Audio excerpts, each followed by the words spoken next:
Taking pictures and selling them is not only a great way to make money, but it's also very fun to do. In this video series, I'm going to be talking about stock photography online.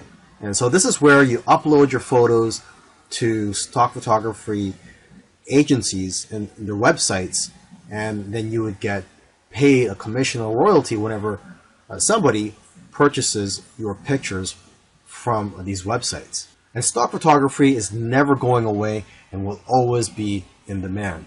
Although I must warn you, it is harder to make money selling photos nowadays than it is before, say a few years ago, because of the competition. However, there are people who are making 6 figures per year with stock photography. And this video series was created to help you rise above your competition. Lastly, I just want to say that stock photography is a great learning experience, and you're going to become a much greater photographer because of it. It's also satisfying when you see companies using your work and knowing that your work has value. And like I said earlier, it's fun. Now here are some quick photo tips for you. Only high quality photos are going to be accepted into stock photo sites. So if you want to have high quality photos, you need a high quality gear. So I highly recommend that you use a DSLR camera, and a plain 50mm lens is just fine. Now you're going to want to try to take pictures that are difficult for regular people to take with their smartphones. And if you are going to be using DSLR cameras, try modifying your shutter speed and try to play around with it. For example, you could try taking long exposure photos. Long exposure photos tend to sell more. When you're taking these pictures, make sure that there's a concept behind the photo. You have to try to capture photos with intention, and also try to make your photos socially relevant. Another important key is to make sure that your picture elicits some type of emotion or has some type of purpose, such as showing that it's the fall season.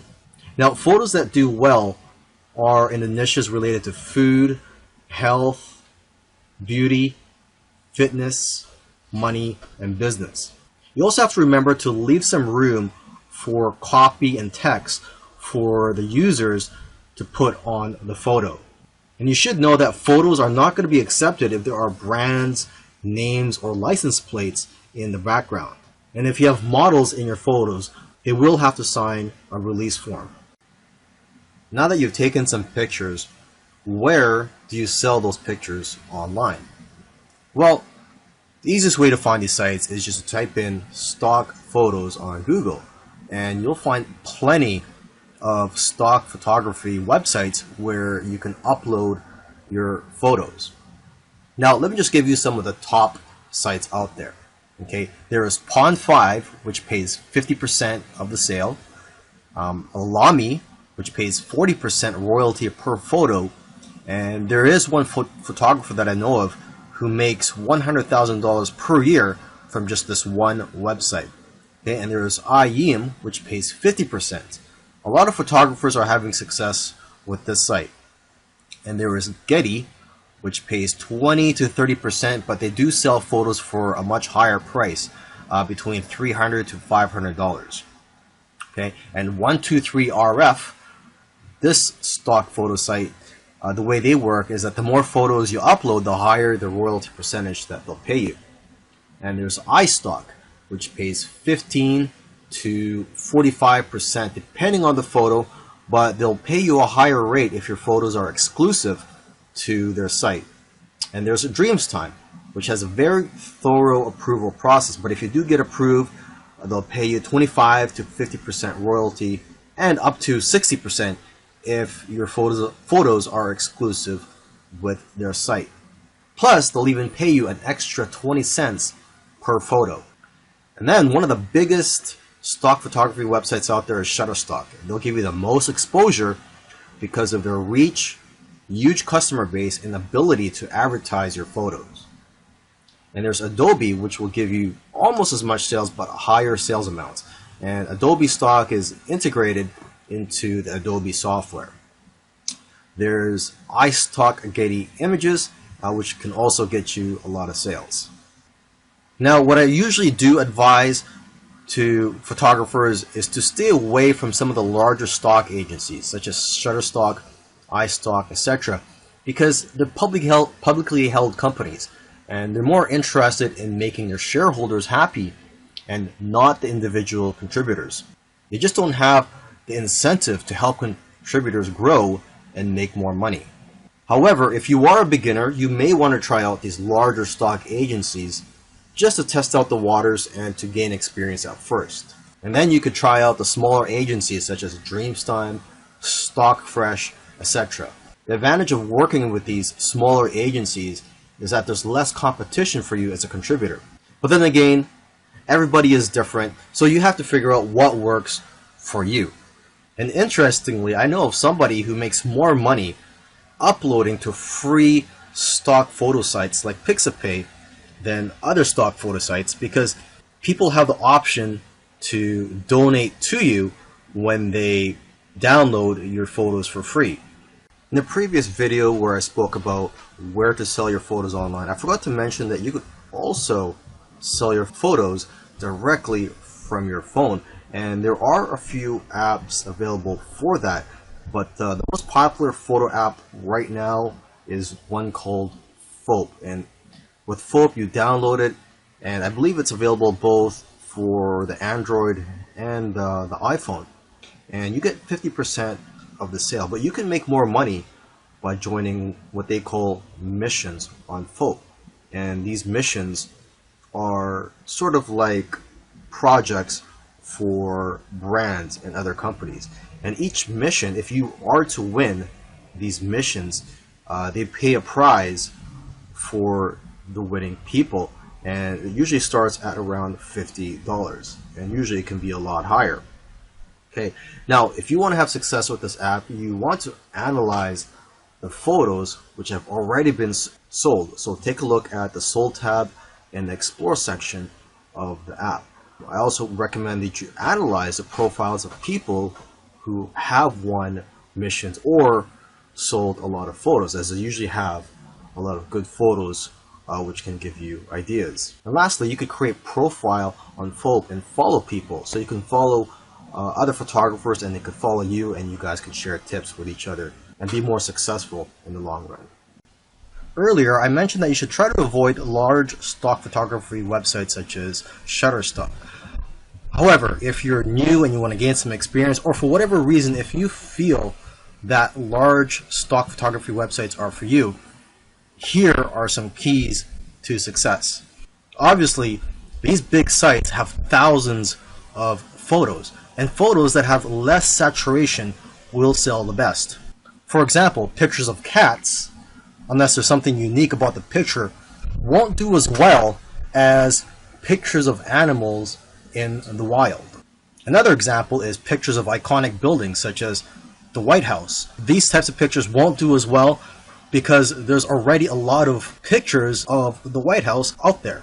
Now, however, if there's something unique such as an event or a protest happening around there, and you capture that on photo, then that picture will do a lot better. It's also important to use the right keywords. For example, if you're posting photos of flowers, you'll be more successful if you know the exact scientific name and the species of those flowers, and also the English name, where they're from, and other details. And from what I've seen, the best-selling images are the ones with themes such as Christmas, Halloween, Easter, etc. And new images usually sell better than old images, simply because old images tend to get buried in the search results. In the last video, I gave some tips on how to be successful if you were to upload to those larger stock photography websites. Now in this video, I want to give some tips on how to be successful just in general. So these tips will work whether you decide to go for the smaller stock photography websites or the larger stock photography websites. To start off with, you cannot be a generic photographer and make money with stock photography. To be successful, you have to niche down. You cannot be too broad. So you have to be very specific and also good at what you do.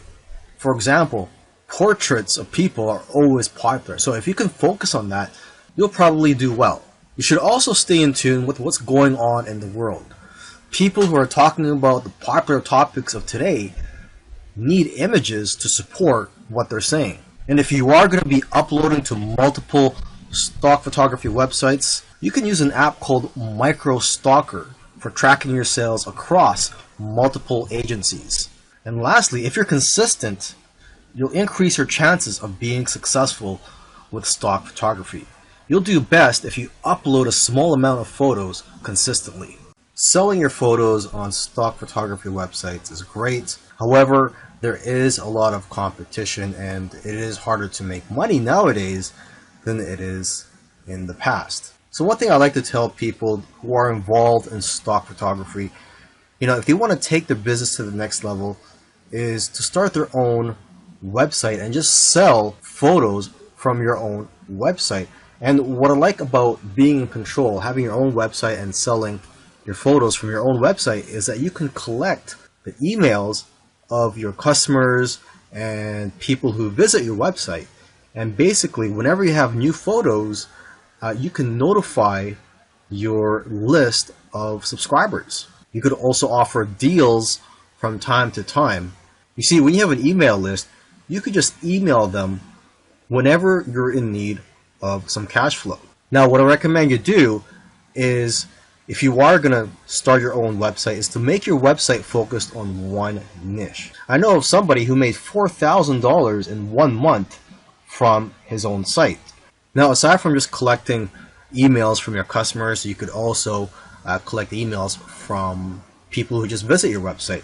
And to entice them to opt in, you could run a contest where if they enter their information, such as their email and their name, they'll be entered to win a photo or a print. Another great thing about building a list of subscribers is that you can build a relationship with your audience and that you're going to get repeat sales in the future. You see, when people buy your photos from stock photography websites, you don't collect their information. So it's not like you could tap their shoulder in the future and say, hey, would you like any of my other photos or my newest photos? This way, with your own website, you could just notify them, like I said earlier, whenever you have new photos or if you have a discount that you're offering. You should also sell prints of your photos from your own website to increase your revenues. Now, if you're scared to start your own website, there are several tools out there that make it very easy for you. And one tool that I highly recommend is called Shopify. One good feature of Shopify is that they will contact somebody who abandoned their shopping cart and they'll get reminded to purchase from you. And there's all types of themes available for you to use from Shopify. And once you have your site up and running, you could use Facebook ads to drive traffic to your site.